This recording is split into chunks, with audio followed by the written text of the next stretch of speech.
তৃতীয় তওয়াফের দোয়া।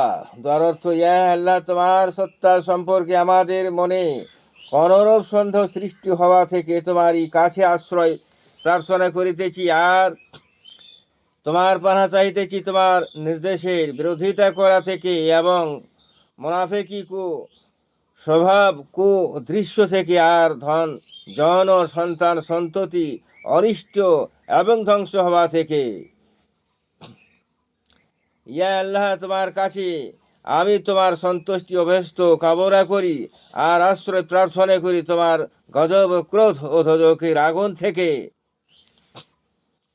ইয়া আল্লাহ, তোমার কাছে কবর আযাব হইতে এবং জীবন মৃত্যুর আপদ বিপদ থেকে পানা চাই।